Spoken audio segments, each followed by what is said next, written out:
Fl-isem tal-Missier u tal-Iben u tal-Ispirtu Santu, il-grazzja ta' Sidna Ġesu Kristu l-imħabba ta' Alla u l-għaqda fl-Ispirtu Santu tkun ma'kom il-koll. Edin nofru dan is-sagrifiċċju tal-Quddisa għal-Ruħ Paul u Emanuela Magro.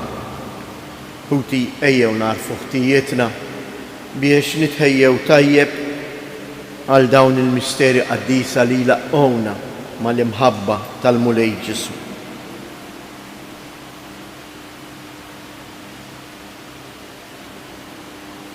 Mulej ħniena, Kristu ħniena, Mulej ħniena.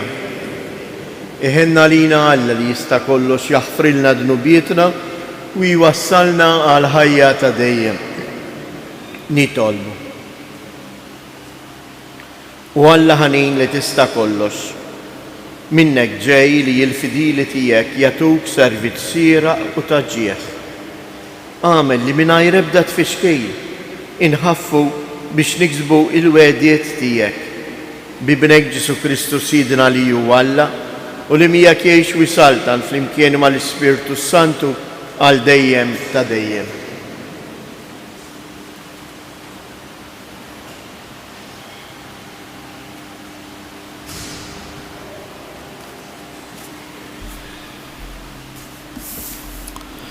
Qari mill-littra ta' San Pawlu Apostlu lil Filippin. Ħuti, dawk tassew li għandhom iċ-ċirkonċiżjoni huma aħna li qegħdin naqdu lil Alla fl-Ispirtu u niftaħru fi Kristu, għax aħna li ma nqedux il-fiduċja tagħna fil-ġisem għad li jien nista' nqiegħed il-fiduċja tiegħi fil-ġisem. Jekk hemm xi ħadd li għandu għax qiegħed it-tama tiegħu fil-ġisem, jien għandi aktar minnu. Ta' 8 ijiem jagħmluli ċirkonċiżjoni, twelidt fil-poplu ta' Iżrael mit-tribu ta' Benjamin, ludi mill-Lut, Fariżew fl-osservanza tal-liġi, biż-żelu li kelli ippersegwitajt il-Knisja għal dik li hija ġustizzja tal-liġi.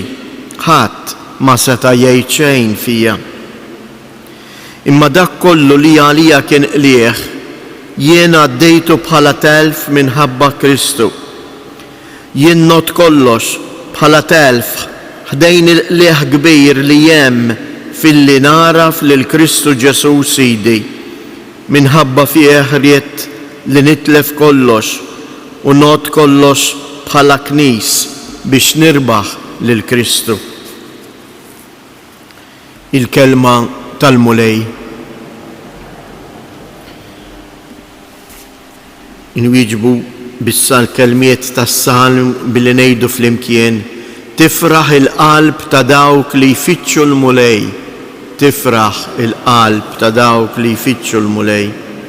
Għannulu u doqqulu, xandru l-ġubijiet tiegħu kollha, ftaħru bl-isem qaddis tiegħu. Tifraħ il-qalb ta' dawk li jfittxu l-Mulej.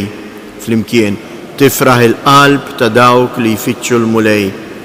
Ħabbirku biex tarfu il-Mulej u l-qawwa tiegħu, fittxu l-wiċċu l-ħin kollu, ftakru fil-ħwejjeġ kbar li jagħmel fl-ġubijiet u l-ġudizzji tiegħu.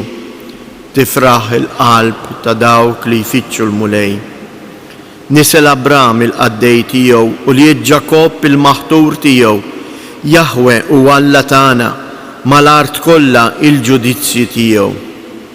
Tifraħ il-qalb ta' dawk li jfittxu il-Mulej. Umu bil-wifqa. Alleluja, alleluja. Ejjew għandi, intom il-koll li tinsabu imħabtin u intaqlin u jiena inserraħkom jgħid il-Mulej. Alleluja. Il-Mulej ma'kom. Qari mill-Evanġelju skont San Luqa. F'dak iż-żmien il-pubblikani u l-midinbin kienu jersqu biħġarhom biex jisimgħu lil Ġesu. U kemm il-Fariżej u kemm il-kittieba kienu jgemgmu u jgħidu, nies midimba jilqa' għandu u jiekol magħhom. U Ġesu qabad u qalilhom din il-parabola. Minu fuq dak foskom li jkollu mitnaġa u jitlef waħda minnhom u ma jħallix id-99 l-oħra fid-deżert biex imur wara l-mitlufa sa ma jsiba? U meta jsiba jifraħ bija u jerfaħha fuq spallejh, imur id-dar, isejjaħ għandu l-ħbieb u l-ġirien u jgħidilhom: ifirħu miegħi għax sibt in-naġa li kienet intilfitli. Ngħidilkom li l-istess jiġri fis-smewwiet. Ikun hemm aktar ferħ għal midneb wieħed li jindem milli għal 99 bniedem tajjeb li ma jkellux bżonn ta' indiema.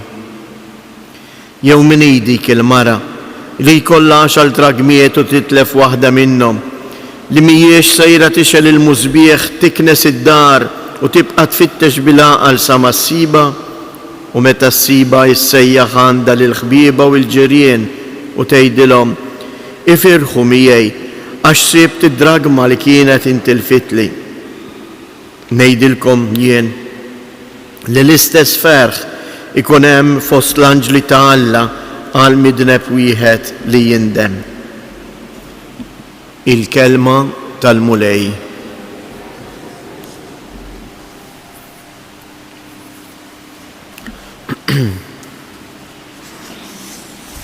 L-qari tal-lum eżies tassew għandu jimlilna bil-ferħ u bil-kuraġġ.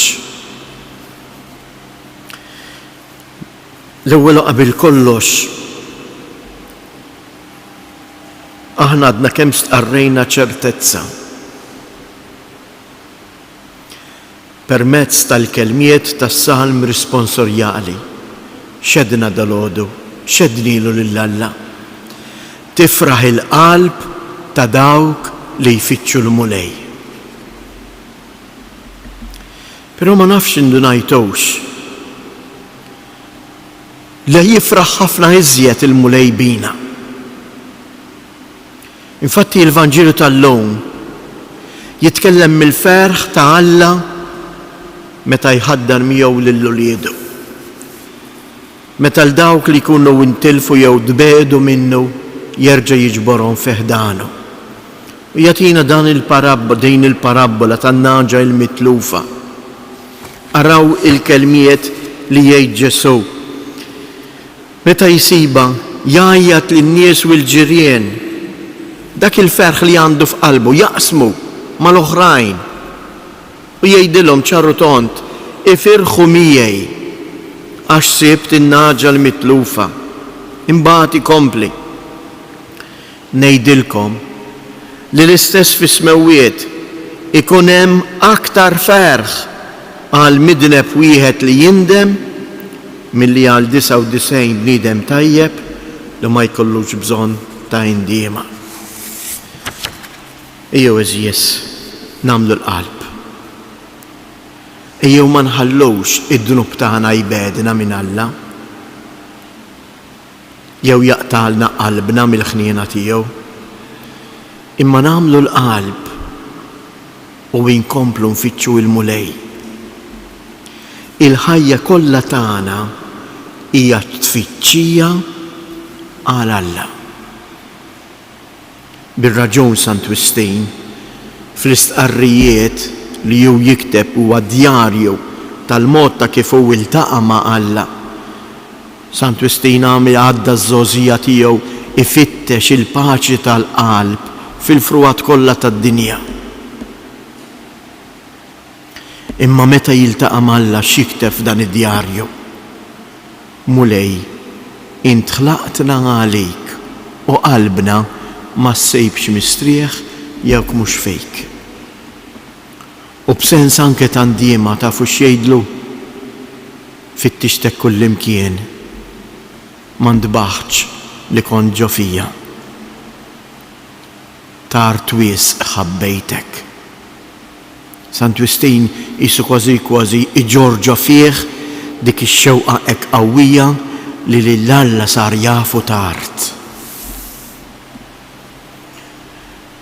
Iva eżies, ħajti u ħajtek, qalbi u qalbek hija miftuħa għal Alla u ma ssibx il-ferħ veru qabel ma tiltaqa' mal-qalb ta' Alla.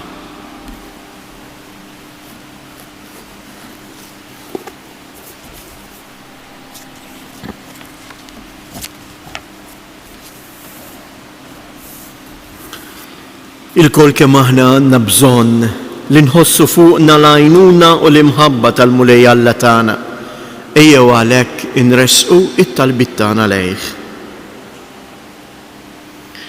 Nitolbu sabiex l-insara ħutna li huma persegwitati anke minħabba l-fidi tagħhom jarfu jaffrontaw din is-sitwazzjoni b'qawwa, b'fidi u b'umiltà.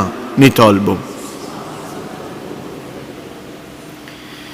sabiex il-pajjiżi kollha jarfu li l-imħabba vera, il-ġid veru u minn kemm il-bniedem ikun miftuħ għal pjanijiet tal-Mulej. Nitolbu għal ġenituri u l-edukaturi ħalli huma wkoll jarfu jgħaddu l-itfal u l-żgħażagħ tagħna is-sabiħ tal-ħajja f'armonija u jgħinuhom fit-tfittxija tagħhom ta' Alla. Nitolbu minn dan is-santwarju għażiż ta' Omna Marija, nitolbuk Mulej, kompli birek il-familji tagħna bl-imħabba tiegħek, ħalli huma jsibu fejk il-ferħ ta' qalbhom. Għati l-għajnuna meħtieġa lil-morda u lil dawk kollha li jduru bihom fl-isptarijiet jew fid-djar tagħna. Nitolbu wkoll għall-emigranti tagħna biex huma wkoll għalkemm il-bogħod minn pajjiżna jożżu tassew il-valuri tal-fidi u l-imħabba. Nitolbu. Fiskiet inresqu it-talbiet tagħna.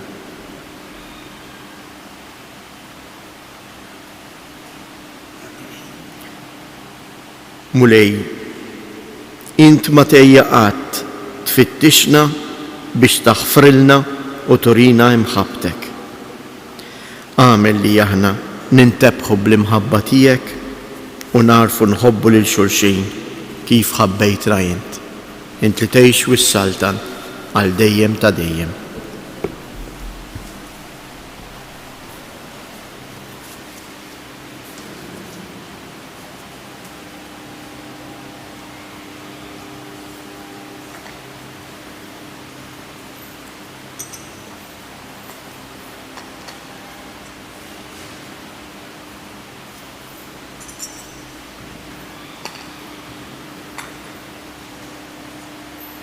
Imbirek int Mulej Alla tal-ħolqien kollu, għax fit-tjubitek tajtna l-ħobs li qegħdin nofrulek, frott tal-art u xogħol il-bniedem li minnu jsir għalina il-ħobs tal-ħajja.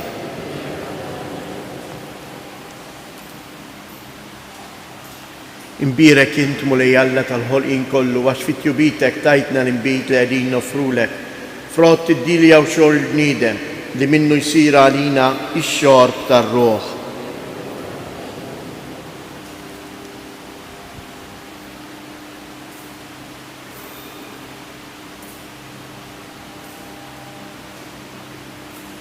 Nitolbu ħuti biex dan is-sagrifiċċju tiegħi u tagħkom ikun joġob lil Alla l-Missier li jista' kollox.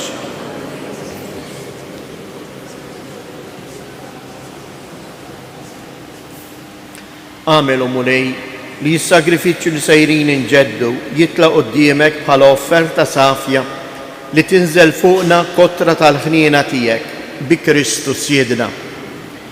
Il-Mulej magħkom. Nerfu lubna il-fuq, nizzu ħajr lil-Mulej Alla tagħna. Sewwa u xieraq tas-sew Missier Qaddis, tajjeb u taġid tas-salvazzjoni tagħna li dejjem u kullimkien inroddulek ħajr bibnek il-għażiż Ġesu Kristu, il-verb tiegħek li bih għamilt kollox, li jintbattulna bħala Salvatur u Feddej, magħmul bniedem mill-Ispiritu Santu u imwielet minn Marija Verġni. u għatem ir-rida tijek u kiseb għalik poplu qaddis u fil-passjoni tiegħu fetaħ id-dej fuq is-salib biex joħolna mill-irbit tal-mewt u jurina il-qawmien għal-ħajja. Għalhekk flimkien mal-anġli u l-qaddisin kollha aħna nxandru l-glorja tiegħek u bleħen wieħed intennu. Qaddis, qaddis, qaddis. Mulej Alla tal-eżerċiti, ismewitu l-art mimlija bil-glorja tiegħek. Osanna fl-ola ta' smewiet, imbirek minn ġej fisem il-mulej, osanna fil-oli ta' smewiet.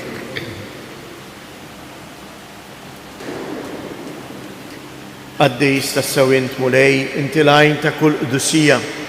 Qaddis għalek nitolbuk dawn l-offerti bil-barka tal-Ispirtu tiegħek biex isiru għalina il-ġisem u id-dem ta' Sidina Ġesu Kristu. Li meta kien se jingħata biex mir-raj ħibati ħa il-ħobs, radd il-ħajr qasam tar id-disċipli tiegħu u qal ħudu u kulu il-koll minn dan, għax dan huwa ġismi li jingħata għalikom.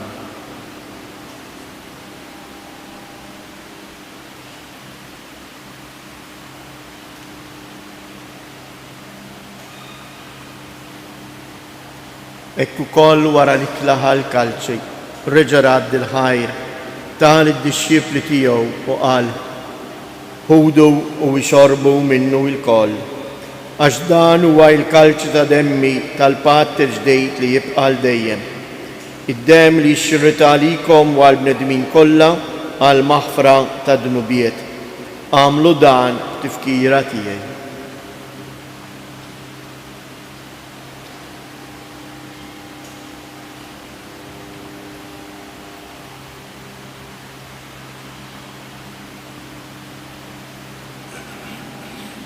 Danu il-misteru tal-fidi inħabru l-mewt tiegħek mulej, nxandru bil-ferħ il-qawmien tiegħek, nistennewk sa ma tiġi fil-glorja. Għalhekk aħna nagħmlu dan tifkira tal-mewt u l-qawmien ta' Sidna Ġesu Kristu, nofrulek mulej il-ħobs tal-ħajja u l-kalċi tas-salvazzjoni u nroddulek ħajr għaliex oġbok tilqana hawn quddiemek biex naqduk. U mitġo kontana nitolbu li l-Ispirtu Santu jaqqadna f'ġisem wieħed lilna li nieħdu sem il-ġisem u id-dem ta' Kristu. Ftakar mulej, fil-Knisja tiegħek imxerda mad-dinja kollha u ittaqa' fl-imħabba flimkien mal-Papa Franġisku, mal-Isqof tagħna Anton, l-isqfijiet u l-Ministri tiegħek kollha. Ftakar ukoll f'ħutna li raqdu bit-tama tal-qawmien, ftakar fil-mejtin kollha. Daħħalhom quddiemek fid-dawl tas-sebħ tiegħek. Ħenna lina l-koll nitolbuk. Għati lilna wkoll il-wirt tal-ħajja ta' dejjem flimkien mal-Verġni mqazzhom Alla Marija, ma' żewġa San Ġusepp, l-Apostli u l-Qaddisin kollha li jgħixu fil-ħbiberija tiegħek sa mill-bidu tad-dinja. Għamil li magħhom infaħruk u nsebħuk b'Ġesu Kristu ibnek.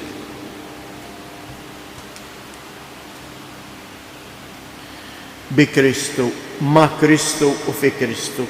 Jingħata lilek għalla missier li tista' kollox flimkien mal-Ispirtu Santu kull ġieħu glorja għal dejjem ta' dejjem.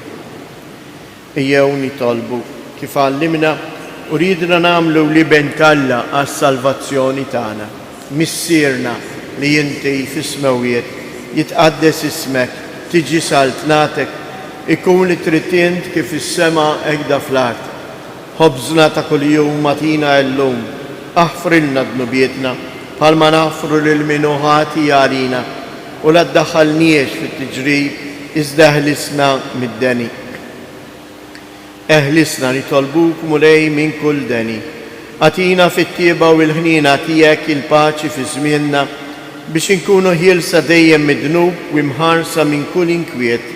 Aħna u nistennew nittamaw ilina u l-miġja tas-Salvatur tagħna Ġesu Kristu. Mulej Ġesu Kristu, li jgħid lill-apostli tiegħek inħallilkom isliem natikom isliem tiegħi. la tħariex lejn nubietna.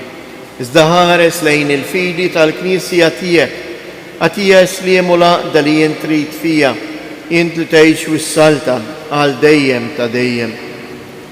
Il-paċi tal-mulej tkun dejjem magħkom. Għatu l-paċi lil xulxin.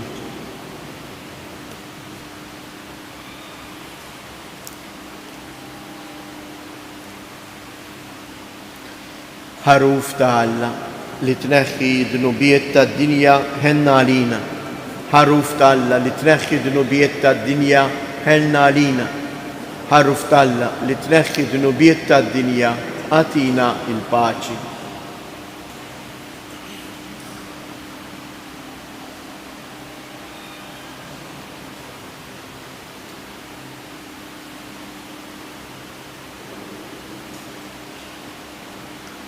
Danu il-ħaruf ta' Alla, danu li jneħħi d-nubiet tad-dinja, ħen jindawk li huma mistiedna għall-ikla tal-ħaruf.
tifraħ il-qalb ta' dawk li jfittxu l-mulej.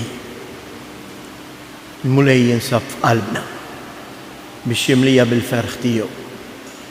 Jew nfittxuh anke matul dan il-jum, mhux biss f'dawn il-mumenti. Ma l-ġurnata kollha nippruvaw nfittxuh billi ngħixu il-kelma tiegħu, billi naraw il-preżenza tiegħu f'ħutna li jitolbuna l-għajnuna.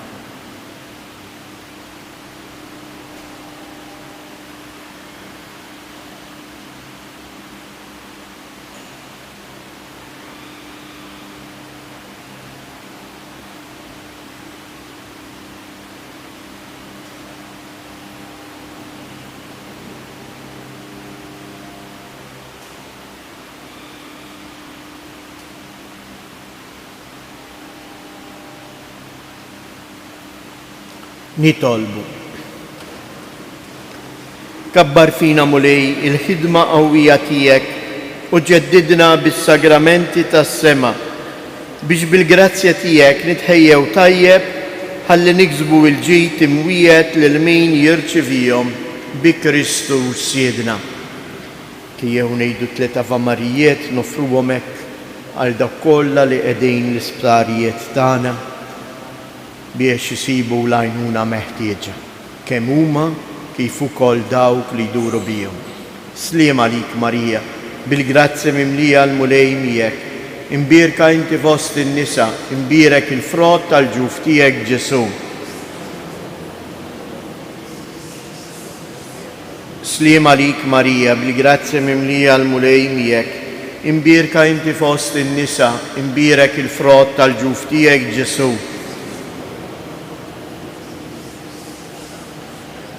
Sliem għalik Marija, bil-grazzja mimlija l-mulej miegħek, imbierka inti fost in-nisa, imbierek il-frott tal-ġuf tiegħek Ġesu.